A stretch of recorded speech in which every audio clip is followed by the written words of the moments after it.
the law relating to family assistance and for related purposes. Thanks, Senators. Pursuant to order, the Senate shall now move to questions without notice. Is that your water? Yes. And I call Senator Ayres. My question is to the Minister representing the Minister for Health, Senator Colbeck. Why did the Morrison government decide to launch the coronavirus booking website 5 days earlier than the medical appointment booking industry had been told? Does the minister understand the extent of the chaos that followed as a result? Is this an example of the minister's claim that the vaccine rollout is, and I quote, going quite well? The Minister representing the Minister for Health and Aged Care, Senator Colbeck.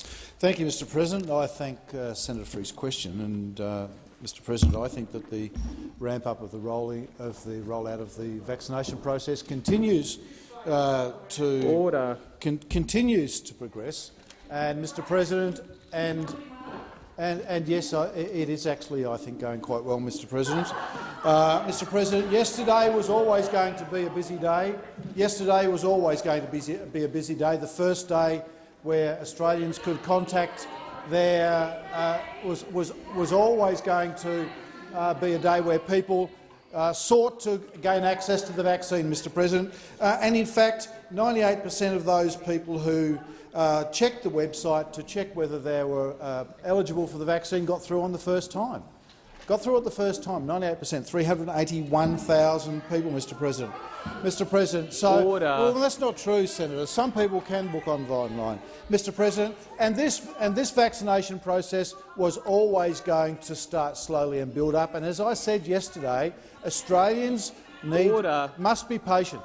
They should be patient. Every Australian who wants a vaccination will have access to a vaccination, Mr President, and we are scaling up the rollout of the vaccine as more vaccines become available.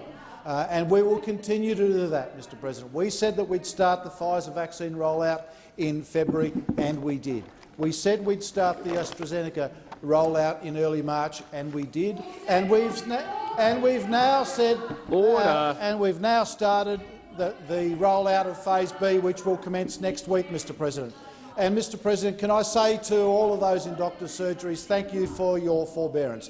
To all of those on the phone lines yesterday, thank you for the work that you did. And can I say to all Australians seeking a vaccination, be patient, be polite, and you will get the vaccination when Senator you need Ayres, a supplementary question.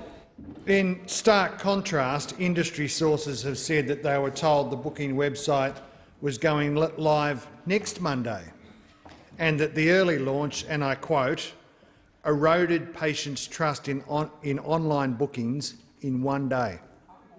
Was the Morrison government so desperate for a good news day that it was prepared to erode confidence in the booking system on day one? Senator Colbeck. Thank you, Mr President.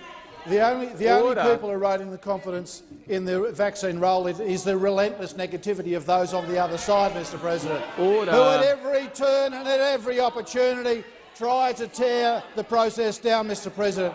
We have always said that we would build the rollout of the vaccine as more vaccine became available, and, Mr President, that's what we are doing, Mr President. So the relentless negativity of those on the other side is the thing that's eroding the confidence in people on the vaccine rollout, Mr President. And as I said, 381,000 people yesterday were able to access the website at their first opportunity, 98% of those who wanted to access the website, Mr President. So it's the relentless negativity of Labor and those on the other side that are causing concerns about the vaccine rollout, and we will continue to ramp up the vaccination process, as I've said, as more vaccine becomes available. A final supplementary question. In response to the vaccine booking bungle and the delayed rollout, Liberal Premier of New South Wales, Gladys Berejiklian, has said, and I quote, "What is occurring now isn't a surprise to me or the New South Wales government, and that reaching the vaccine targets, and I quote, will not happen in the current program." When even the Liberal Premier of New South Wales has no confidence in the Morrison government, how can anyone else? Senator Colbeck. Mr President, one thing that you learn in this place is not to take everything that Labor say at face value, because their record of misrepresentation is probably better than any other record that they have, Mr President. They could not make a statement that stacks up if they tried, Mr President. Mr President, as I've said, we will continue to scale up the rollout of the vaccine as more vaccine becomes available. The states, Mr President, will play their part in that, Mr President, along with doctors, surgeries, in-reach teams into residential aged care facilities and pharmacists around the country, as well as Commonwealth-based vaccination clinics as they all come online, Mr President, and 100 of those will come online next week, Mr President. So we will continue to ramp up the vaccination process with the availability of vaccine, and none of Labor's relentless negativity will hold us back. Senator Molan. Thank you, Mr President. My question is to the Minister representing the Prime Minister, Senator Birmingham. Can the Minister update the Senate on how the Morrison government's economic recovery plan is working to create a stronger economy with more jobs? The Minister representing the Prime Minister, Senator Birmingham. Thanks very much, Mr President. I thank Senator Molan for his question, and I know his deep interest in seeing the success of Australia, in seeing the continued success of our economy and in seeing continued jobs growth for Australians. And the good news, the great news for Australians today is that that jobs growth as part of our economic recovery plan has continued and is continuing strongly. Indeed, Mr President, we welcome today the fact that the unemployment rate has fallen from 6.3% to 5.8% in February.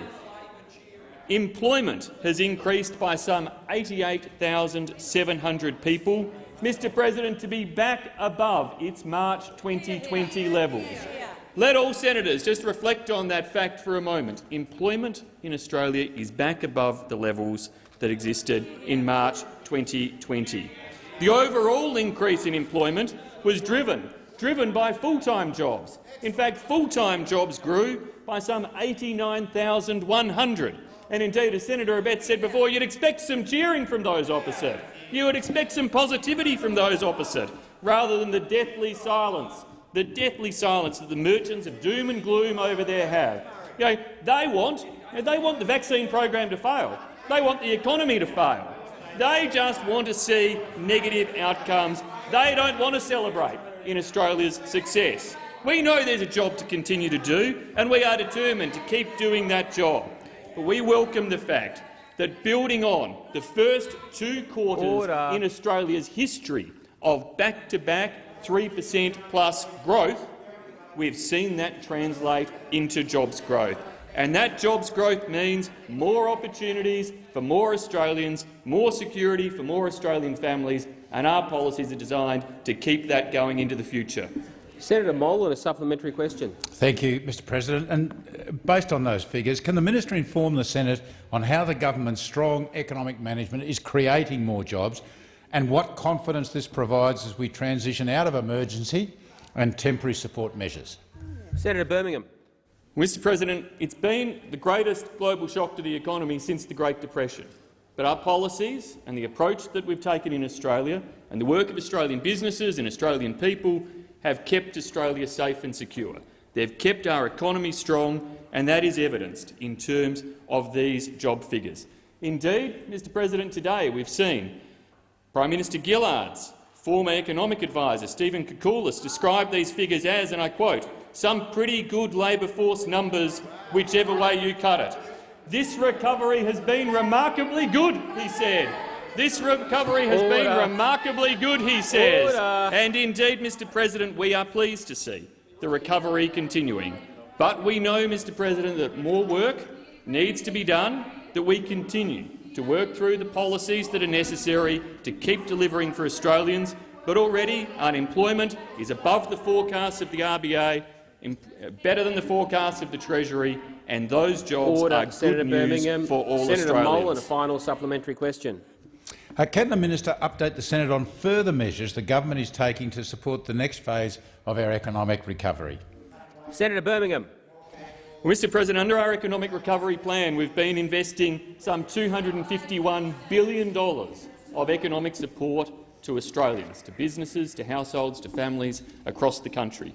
And that continues. Significant parts of that economic support package continue. And, of course, we have added to it in recent weeks as well. As we enter the next phases with the end of the JobKeeper program that we introduced with the largest single intervention ever in the Australian economy, we have subsequently implemented our $1.2 billion tourism and aviation recovery package, providing 800,000 half-price airfares across the country to get Australians travelling, to make sure we support those sectors that we need to target to continue to save and to create jobs for Australians. Our SME loan guarantee scheme, widely welcomed by businesses, providing some $40 billion in lending support, all of it designed to keep the jobs growth we're seeing going into the future. Senator Brown.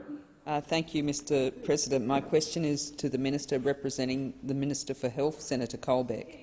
This morning, the President of the European Commission indicated the previous blockage of exports of the vaccine to Australia would not be a one-off. Does the Minister for Health stand by his previous assurance that the European Commission blocking the international shipment of vaccines will, and I quote, not affect the pace of the rollout? The Minister representing the Minister for Health and Aged Care, Senator Colbeck. Thank you, Mr President. Thanks, Senator Brown, for her question. Mr President, we are in a very fortunate position in this country that we have a sovereign capacity with respect to the manufacture of vaccines. And we will have in this country approximately 50 million doses of AstraZeneca vaccine that will be made in Australia, and they start coming online later this month, Mr President, and that capacity will continue to ramp up. And as that capacity ramps up, so will the supply, so will the vaccination rate and the supplies that we distribute to providers out to our vaccination processes around the country, Mr President. So our vaccination process in this country is largely reliant on our sovereign capacity. We have other capacities, of course. We continue to receive regular shipments of Pfizer vaccine, and of course those are being applied through the process. Well, Mr Senator, I'll take Senator Watt's interjection. We continue to receive, based on our schedules, our supplies of Pfizer vaccine. And we are extremely fortunate, Mr President, extremely fortunate that we have contracted the local manufacture of 50 million doses of Australian-made AstraZeneca vaccine, which will start ramping up as of later this month and through April, Mr President. So next week, over 1,000 GPs will start vaccinating process, increasing to over 4,500 during April, Mr President. So the supplies will increase based on our sovereign manufacturing capacity, and the ramping up of the vaccination process will continue as that sovereign capacity comes on supply. And later in the year, Mr President, we look to other supplies being available as they go through the appropriate approval processes. Senator Brown, a supplementary question. Thank you, Mr President. On Tuesday, the Minister representing the Minister for Health said, and I quote, "Other vaccines may come online to support the vaccination of Australians as the approved process continues." End quote. What other vaccines was the Minister referring to? What negotiations are underway to secure these other vaccines? Senator Colbeck. Well, Mr President, it would be really good if Labor listened to what has been said by the government over a period of time, rather than trying to misrepresent it in the chamber, Mr President. As I've said in the chamber before, and the Minister of Health has also said in the chamber before, we have access to 20 million doses of Pfizer vaccine. We have access to 50 million doses of vaccine that is being manufactured in Australia. We are looking to the potential for 51 million doses of Novavax, Mr President, pending its regulatory approval, Mr President. So there are, and it has been well publicised over a period of time, and of course we also have access to 25.6 million doses through the COVAX structure. So, Mr President, there are a number of other sources of vaccine to make up that 150 million doses that we have coming on stream, Mr. President. And so those, as they are Senator approved and Colbeck, become time available, for the answer will be has available expired. to us. Senator Colbeck, time for the answer has expired. Senator Keneally, Senator Brown is on her feet. A final supplementary question. Thank you, Mr. President. Given the effect of the slow and bungled rollout of the vaccination program on the economy and jobs, is the Morrison government now reconsidering ending JobKeeper in just 10 days? Senator Colbeck.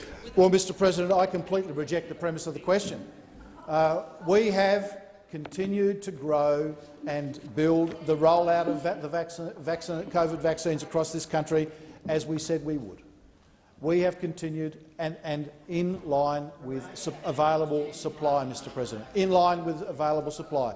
We're in a very enviable position in this country, Mr. President, where we have been able to start the vaccination process with a full assessment of each of the vaccines that we're applying by our world-leading Therapeutic Goods Administration. And instead of the relentless negativity of Labor, who seek to undermine the confidence in the vaccination process, it would be good if the Labor Party continues, if they decided to support the process and continue to work with government in the interest of Australians to ensure that they have available a vaccine, which they will, Mr. President, which they will. Order. Senator Waters. Thank you, President. My question is to Minister Cash. Did any of your female staff members advise you to hire, to not hire? Sorry, can I ask? There was a bit of discussion over here. Sorry about the question list order. Sorry, can I ask you to commence again, Senator Waters? My apologies. Thanks, President. My question is to Minister Cash. Did any of your female staff members advise you not to hire or to rehire Andrew Hodgson, or warn you in any way of his history of poor behaviour towards women? The Minister for, the Minister for Employment, Skills, Small and Family Business, Senator Cash. Well, thank you, Mr. President, and thank you for the question. The answer to the question is no. Senator Waters, a supplementary question. Thank you, President. I'm happy if the minister needs to take that first question on notice to assure herself that that is in fact correct, but I shall persist. Did the minister at any time tell the Prime Minister or the Prime Minister's office of any concerns that may have been raised about Mr Hodgson and his attitude to women? Senator Cash. Mr. President, Mr Hodgson, if I recall, worked for me 4 years ago for a short period of time as an assistant media advisor, and the answer is again no. Senator Waters, a final supplementary question. Yes, thank you, President. Did Mr Hodgson work for you at any time when Ms Brittany Higgins or Ms Rochelle Miller also worked for you? Senator Cash. Thank you, Mr. President. In relation to Ms Higgins, no. In relation to Ms Michelle Miller, there may have been a crossover of 3 or 4 weeks, but I would need to take advice on that because it was, as I said, around 4 years ago. Senator Patrick. Thank you, Mr. President. My question is to the Minister representing the Treasurer, Minister Birmingham. For obvious reasons, cinemas have had to close throughout COVID-19. Most of them have had to rely on JobKeeper for the past year just to tread water. Even though most businesses are getting back to normal because of the situation overseas, where, particularly in the US, where there are no blockbuster movies being released, making it difficult to attract patronage, is the government looking at a targeted package to support independent cinemas, and what support is being considered if this is the case? The Minister representing the Treasurer, Senator Birmingham. Thanks, Mr. President. I thank Senator Patrick for his question and his interest in an important part of the Australian economy and an important part of the small business and medium business community across Australia. As everybody in this chamber appreciates, many Australians and many Australian businesses have experienced significant challenges in the past 12 months, and the cinema sector has particularly been one of those. We are acutely aware of the fact that independent cinemas make up approximately 30% of the cinema exhibition sector in Australia, and that they have been impacted, particularly by COVID-19 and especially by the absence of the usual blockbusters, as you said, Senator Patrick, flowing through to them to help attract crowds back in, even as some of those restrictions have been lifted. It's hard to disaggregate the elements of support provided, but across the arts and entertainment sector, some $730 million of assistance has been provided via JobKeeper. Other, of course, payments, as the Senator is well aware, have been made to small and medium businesses. Other measures, such as the loss carryback provisions, will provide assistance to many cinemas as well. And indeed, we continue to work closely with all industry sectors to understand the particular circumstances that they find themselves in. We have acted in relation to, for example, travel agents providing some, I think, more than $250 million of support there for a sector essentially shut down. We will keep our approach in the targeted, proportionate way we've indicated, and will certainly continue to listen carefully to the independent cinema sector and to work with them over the weeks and months ahead. Senator Patrick, a supplementary question. Thank you, Minister. You will be aware that of the 51 cinemas in South Australia, 41 of them are independent, and I appreciate what you've said about paying JobKeeper, but JobKeeper is about to end. You potentially will put people in a position where you've supported them throughout JobKeeper only to let them fall over a cliff at the end. Is there a package specifically for cinemas, and when will you announce it? Senator Birmingham. Thanks, Mr President. As I said, there's been a lot of different targeted measures that we've deployed during the course of the COVID-19 pandemic. Some of those targeted measures launched last year have been as diverse as for sectors such as exhibiting zoos and aquariums, for example, recognising the unique nature of their circumstances, that although JobKeeper provided, pardon the pun, Senator Ayres. Senator Patrick, on a point of order. Just on a point of order, my question was directed at independent cinemas, not at other industries. Is there going to be a package for independent cinemas? I've allowed you to remind the Minister of the question, Senator Patrick. The Minister has 33 seconds remaining to answer. Senator Birmingham. Thanks, Mr President. As I was saying there, we have targeted assistance over and above JobKeeper and small business payments and other economy-wide measures throughout the course of the pandemic. Some of it, such as those that I outlined at the height of the pandemic, if you like. Others more recently through the course of this year in relation to the travel agency sector. And as I said, in relation to the primary question, we are acutely aware of the particular situation that independent cinemas find themselves in, and we continue to look very carefully at that sector and to engage very closely with it. Senator Patrick, a final supplementary question. There is 10 days until JobKeeper finishes and decisions are being made now. I'm aware of 2 cinemas in regional South Australia who have already made the decision to close and others that are very close. Will the Minister, as a South Australian Senator and a Minister of the Government, undertake to personally contact them? I'll provide details to see exactly what they may need to get them through this difficult time. Senator Birmingham. Thanks, Mr President. Of course, Senator Patrick, I'm always happy to engage with small businesses, with constituents, and indeed to work cooperatively with senators across this place to understand particular needs that may be there. As I indicated in the previous question, the government's very committed to working with the independent cinema sector and to ensuring its viability and to understanding the unique circumstances it face. We have already launched various initiatives in relation to getting audiences back into to cinemas. The 26 December initiative by Screen Australia around our Summer of Cinema campaign focused and highlighted a number of Australian titles to try to help create and generate more interest in return to cinemas. We equally are supporting other parts of the arts sector in generating more content, more Australian content, but also attracting more movie production here. But we're very committed to working with those independent cinemas, and I'm very happy, as I say, to speak directly with them, Senator Patrick. Senator Bragg. Thank you, Mr President. My question is to the Minister for Employment, Skills Small and Family Business Senator Cash. Can the minister update the Senate on how today's labour force figures show how the Morrison government's economic recovery plan is supporting Australians into jobs and Australia's economic recovery? Minister for Employment, Skills, Small and Family Business, Senator Cash.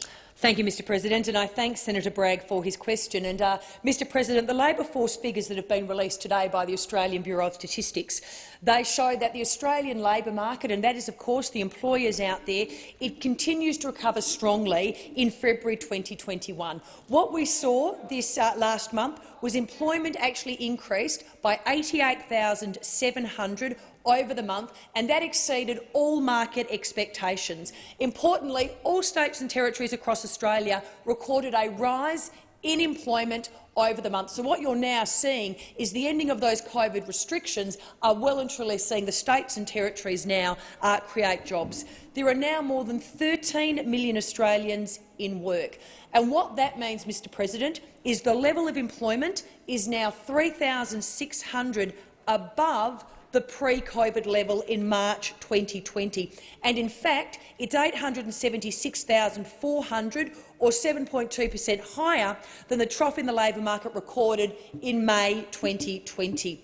Mr President, in terms of job creation in the month of February, the increase in employment over the month, I am pleased to say, was due entirely to a surge in full-time jobs. What you saw was around 89,100 full-time jobs. That's how much they rose by in February. We now have full-time employment at a record high in Australia of 8,895,000.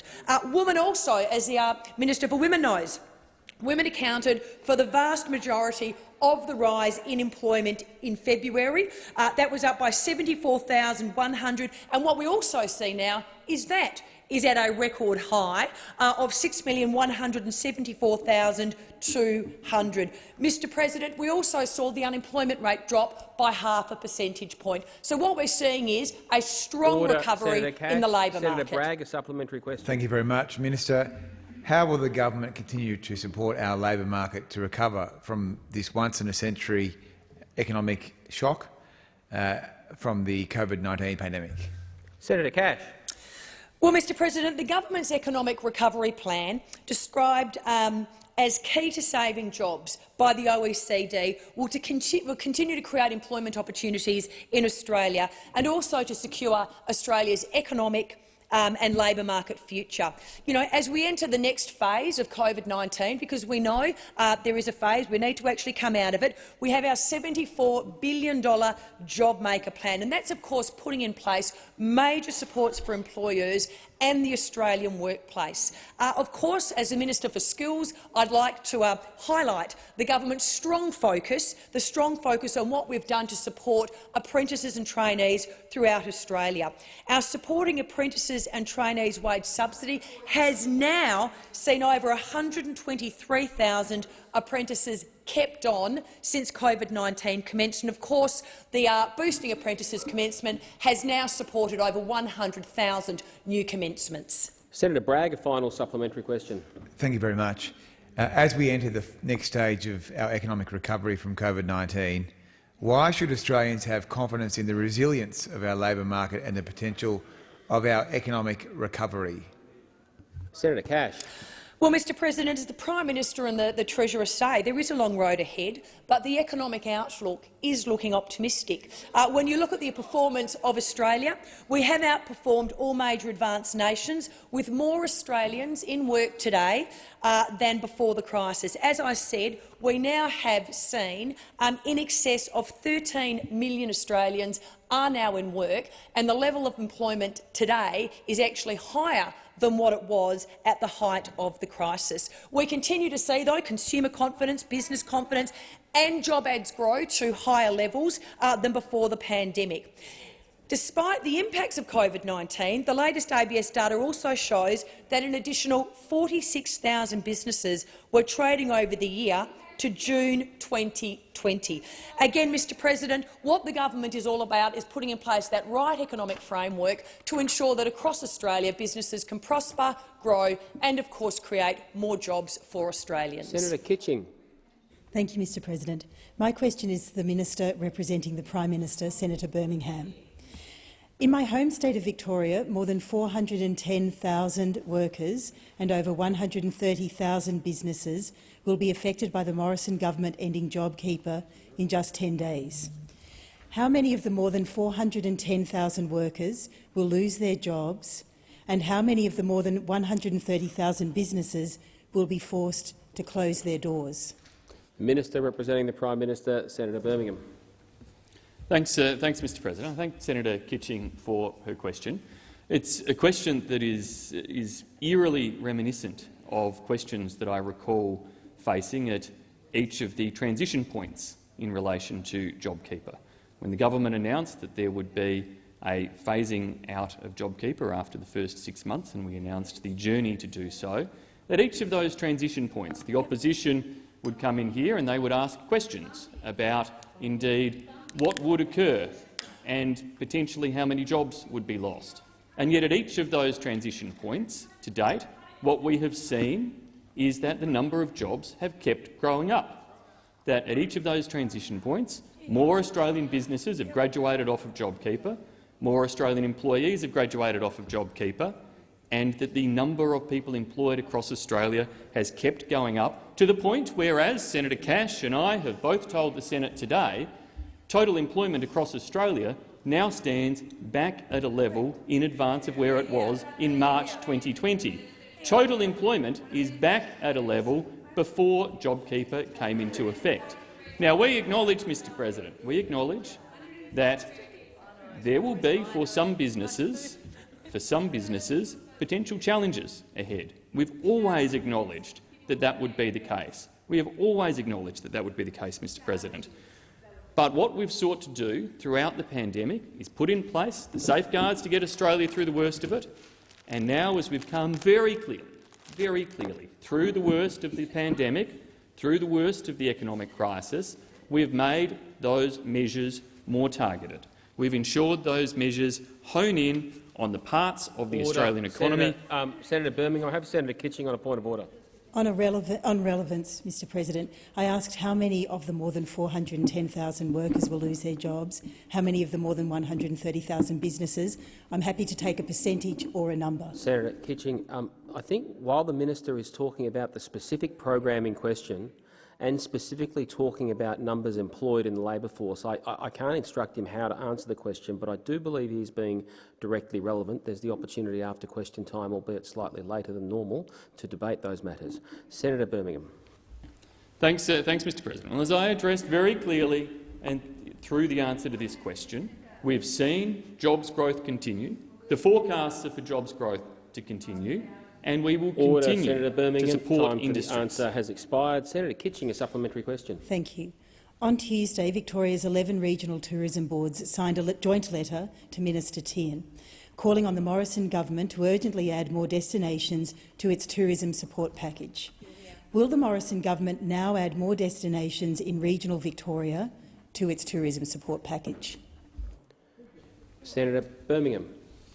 Well, thanks, Mr President. Our tourism support package, $1.2 billion, some 800,000 half-price airfares that we are supporting across the country to get people moving, is a package that we said at the outset, from day one, that we would continue to monitor the impacts across different regions of Australia and target and shift support and subsidy across Australia as necessary. And so we will do that. We are doing it. We will continue to do that through the life of this program. Around, I think it's 46,000 discounted flights per week are being supported under this program.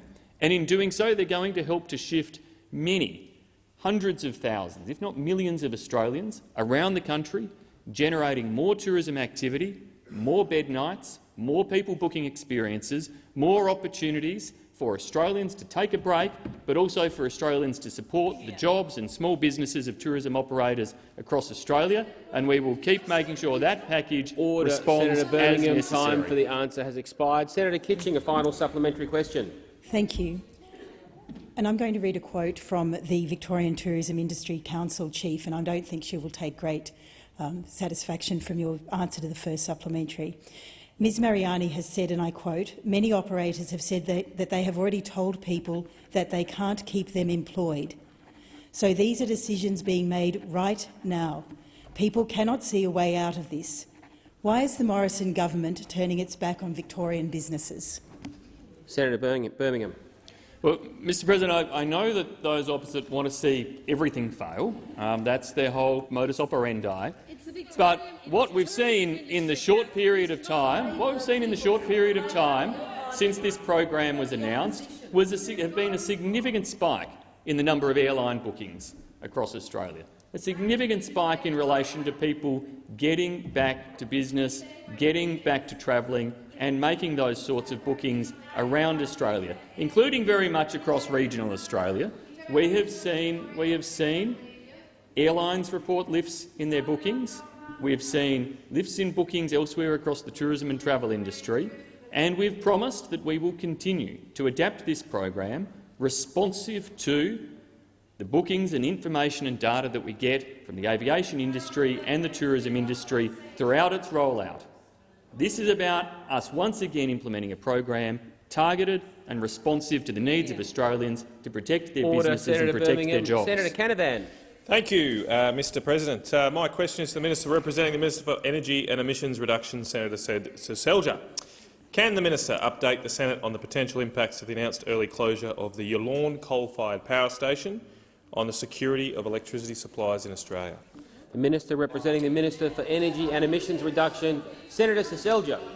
Thank you very much, and I thank Senator Canavan for a very important question.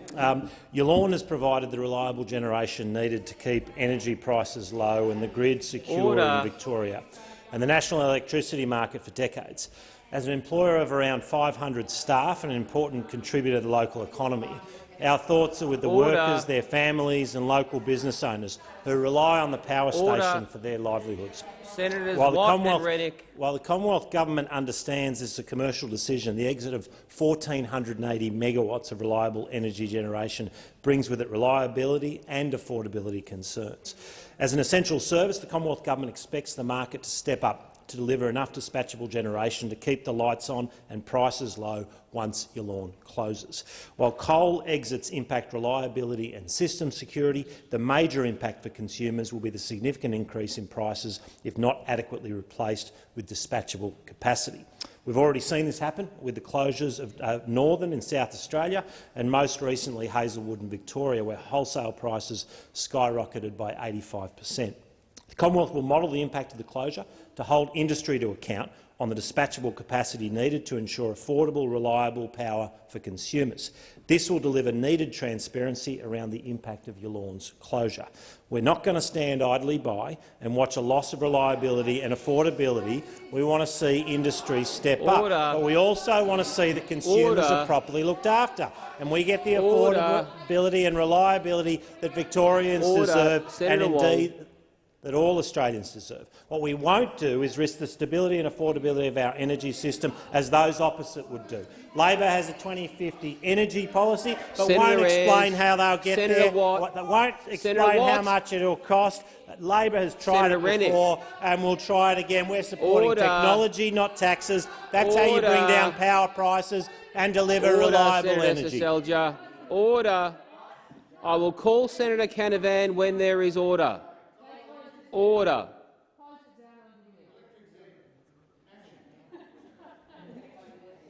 We've been here a while. We'll be a while longer until there's silence. Senator Canavan.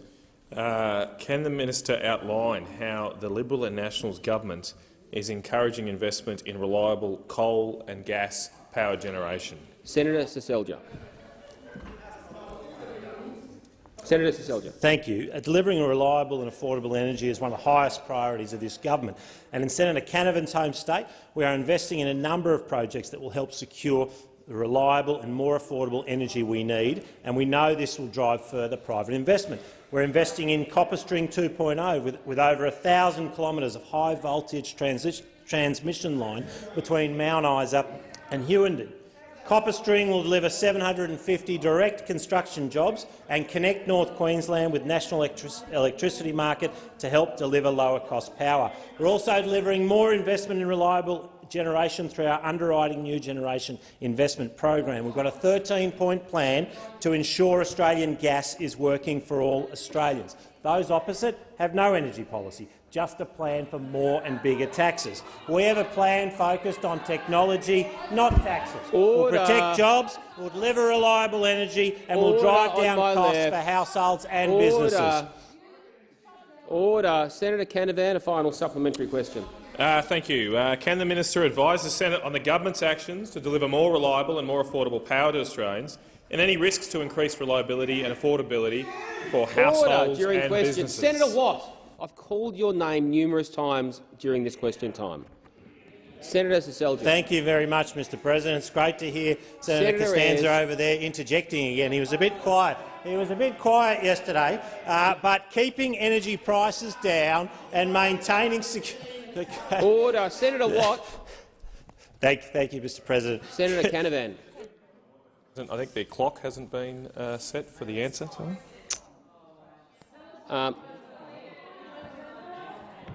I think we've gone for about 20 seconds, so I'll set it at 40 seconds. 10. Oh, OK. We'll commence it on the vice from the clerk. Give Senator Seselja the full minute. And this is, and honestly, I might have noticed it if there wasn't so much noise in the chamber. Senator Seselja. Oh, thank you, Mr. President. And keeping energy prices down and maintaining secure power supply is central to our COVID economic recovery and is critical to supporting jobs. There are, however, a number of risks to this recovery. What Labor don't understand is that we need sufficient dispatchable energy capacity to keep prices low, keep the lights on and to back up the record investment in renewables. That's why we've set a target for the electricity sector to deliver 1,000 megawatts of new dispatchable energy to replace the Liddell power station before it closes down in 2023. That's why we'll back a gas power plant in the Hunter if the private sector doesn't replace Liddell's capacity. And that's why we are unlocking billions in new investment into our energy system through the Technology Investment Roadmap. We support technology and totally reject Labor's taxes because their taxes won't keep prices down, they won't deliver for our energy system and they won't protect our economy.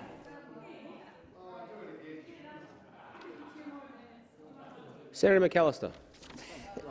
Thanks, Mr. President. My question is to the Minister for Superannuation, Financial Services and the Digital Economy, Senator Hume. Yesterday, in response to a question about the government's plan for victim survivors of domestic violence to fund their own escape plans using their superannuation, the Prime Minister said, and I quote, "We've been consulting with various groups around the country. We're listening to those concerns. That measure is now under review." Can the minister now rule this measure out? The Minister for Superannuation, Financial Services and the Digital Economy, Senator Hume. Thank you, Mr. President, and I thank Senator McAllister for her question and her sincere and enduring interest in the economic welfare of women in retirement. This was a measure that was first raised in the 2018 Women's Economic Security Statement, and we have been actively listening to stakeholders in this area and reflecting on their views. Stakeholders have raised concerns about this proposal, that is true, and we understand that their concerns, and as both the Prime Minister and I have said this week, the measure is now under review, and that's exactly what that means. The measure was in fact originally proposed, you might recall, by HESTA, the super fund that has around 80% of its members as women. Order. And it was in fact not just supported by HESTA but also by the industry superannuation, the industry superannuation funds generally.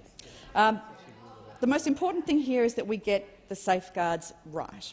And if we can't get those safeguards right, we need to be able to get the safeguards right. Order. The safeguards need to be in place to ensure that that women that are taking money out of their superannuation to flee a dangerous relationship are not being in any way coerced to do so.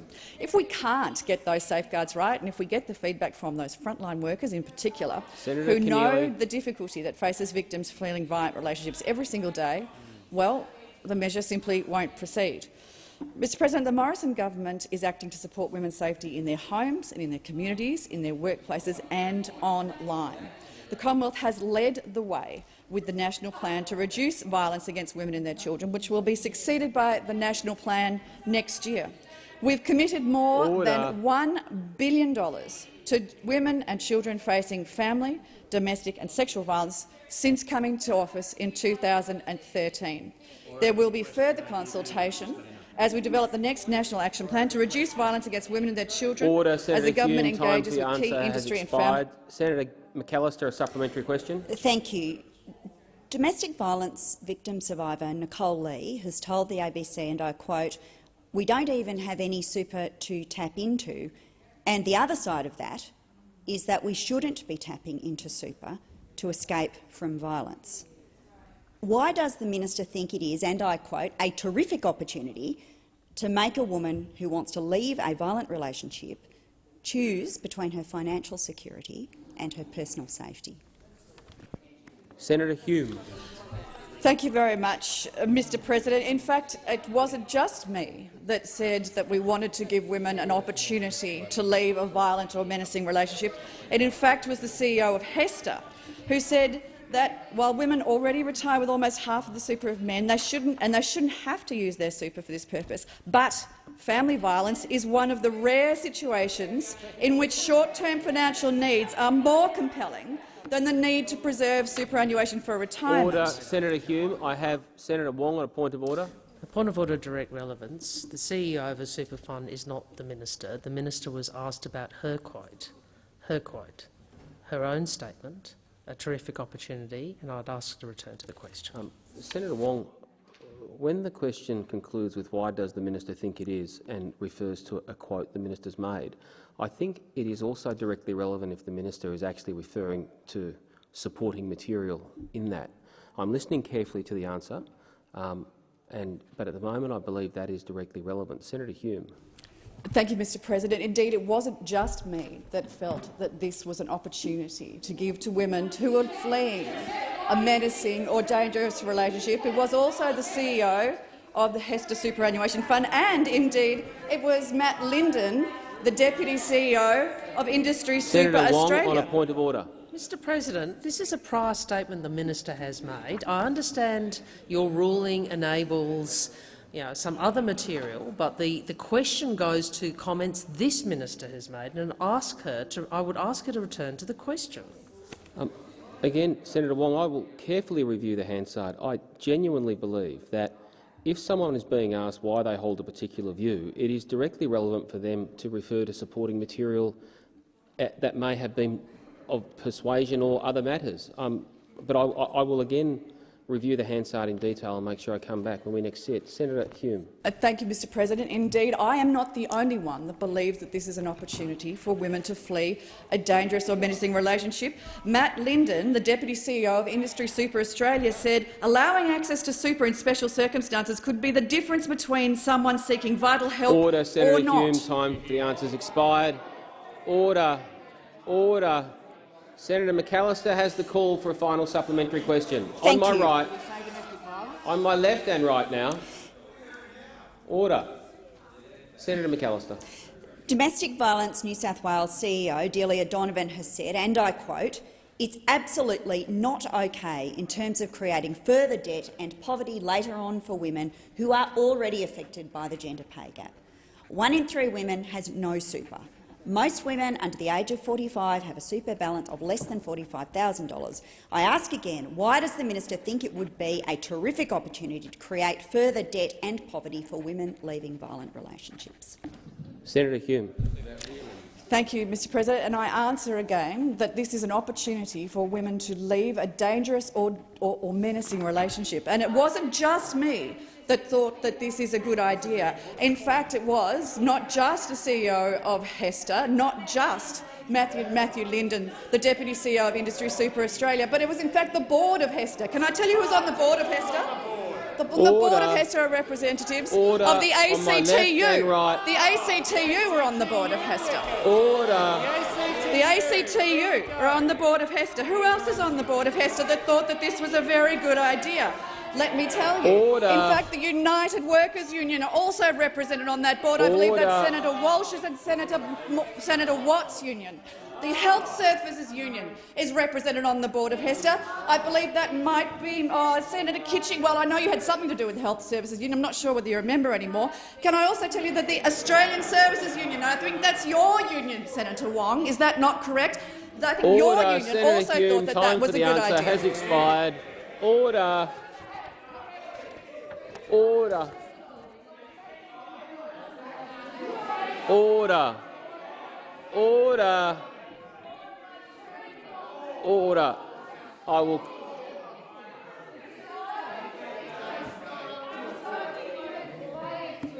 Order. Order. Order. We will stay here and run down the clock until there's silence so I can call Senator Askew. Senator Askew. Thank you, Mr President. My question is also to the Minister for Superannuation, Financial Services and the Digital Economy, Senator Hume. Can the minister confirm that there is up to $13.8 billion in lost and unclaimed superannuation waiting for Australians to find, and also advise what measure the Morrison government has put in place to make it easier for people to claim their lost super, including in my home state of Tasmania? The Minister for Superannuation, Financial Services and the Digital Economy, Senator Hume. Well, thank you, Mr President, and I thank Senator Askew for this question, because this is indeed a terrific opportunity. It's exactly right. There is $13.8 billion in lost and unclaimed superannuation that's simply waiting to be claimed by ordinary Australians. Order on my right. Senator Hume, to continue. In fact, New South Wales tops the nation in unclaimed amounts. There's around $3.4 billion, and New South Wales holds 6 of the top 10 postcodes. Mr President, in my home state of Victoria, that follows with $2.2 billion in unclaimed or lost super. Then your home state, Senator Watt, $1.9 billion is sitting there. Western Australia, $1.2 billion. South Australia with $800 million. And ACT with $230 million. And indeed, even the Northern Territory has around $160 million in lost and unclaimed super waiting to find a home. And Mr President, Senator Askew's home state of Tasmania is also on this list with $135 billion in lost and unclaimed super. And in fact, beautiful Launceston, where Senator Askew is a terrific representative, that ranks #1 in her state. That's the #1 postcode in her state for lost and unclaimed amounts. Mr President, this is Australians' hard-earned wages, and it could be from your first job, from a casual job that you held years ago and forgot all about. You may have changed your name, you may have changed your address, you may have lost your super fund from many years ago because it's been inactive for a period of time. But by law, your super fund is now, thanks to the Morrison government, required to transfer certain amounts to the ATO, which then becomes unclaimed super money. Unlike super funds, the ATO does not charge fees, and thanks to the reforms passed by this government, it proactively consolidates any unclaimed money into an eligible and active account wherever possible. So I encourage all senators to review the lost amounts data and share that news with their constituents. Senator Askew, a supplementary question. Thank you. Can the minister please explain to the Senate how easy it is for Australians to find their lost superannuation? Senator Hume. Thank you, Mr President. It is in fact very easy to find your lost or unclaimed super, and it is also very quick, quicker than it takes to order a cup of coffee. You can find out if a slice of that $13.8 billion belongs to you. All you have to do is jump onto the MyGov website, link to the ATO portal, and click the Manage My Super link. It is that easy. So if you've lost or you've forgotten your super, it'll be sitting there waiting for you. You can scroll through and you can actually consolidate your lost and forgotten amounts into your active primary super fund, all for free, making sure that your super works much harder for you. It is that simple. And the government has requested that the ATO do that work on your behalf. So there's no need to search, there's no need to hand over information. If you have forgotten super, the ATO will use data matching technology that only the ATO has to match your lost super to you. So, that happens all right on your MyGov account. Senator Askew, a final supplementary question. Thank you. Can the minister also outline what additional actions are being taken by the Morrison government to proactively reunite working Australians with their lost super? Senator Hume.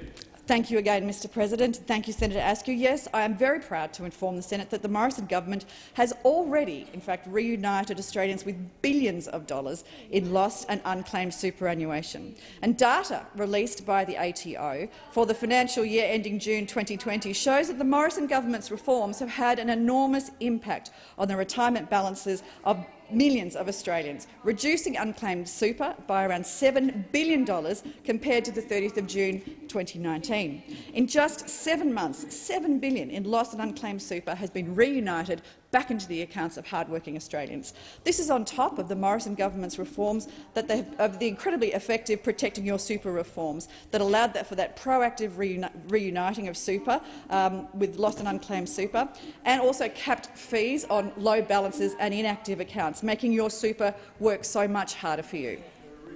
Senator Gallagher. Thank you, Mr President. My question is to the Minister representing the Prime Minister, Senator Birmingham.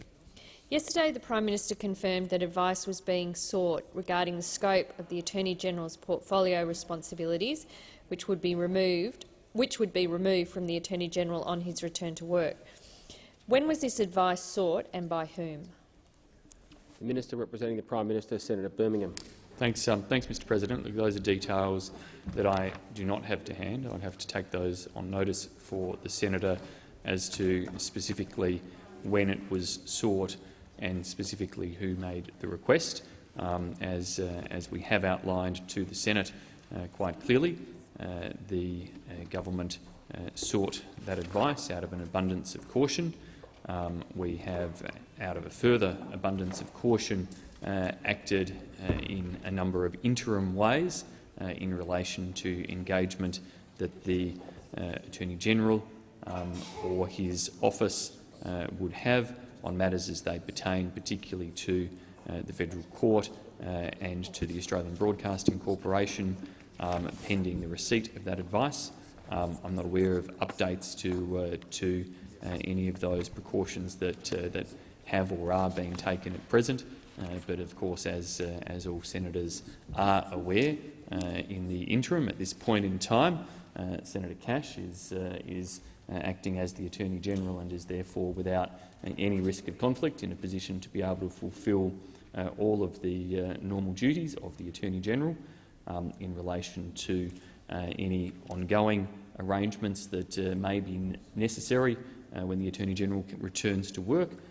It would be the intention of the government, I'm sure, that the Assistant Minister to the Attorney-General, Senator Stoker, would undertake those relevant duties as is appropriate to ensure that all duties are fully handled. It's not, Mr President, unusual in relation to any potential for a perceived conflict of interest to exist for other ministers to be asked to handle matters in relation to such a perceived conflict of interest, but the government is acting cautiously and awaits that advice on this matter. Senator Gallagher, a supplementary question. Thank you, Mr President. Yes, I do have a supplementary. Did this request include advice on whether Attorney-General Porter is a fit and proper person to return to the position at all? And if not, why not?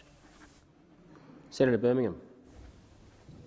Thanks, Mr President. Well, the advice the government is seeking is exactly the nature that I have outlined. It relates to appropriately taking precautions in relation to ensuring that there is no real or potential for perceived conflict of interest to exist whilst the Attorney-General undertakes defamation proceedings that he has publicly announced.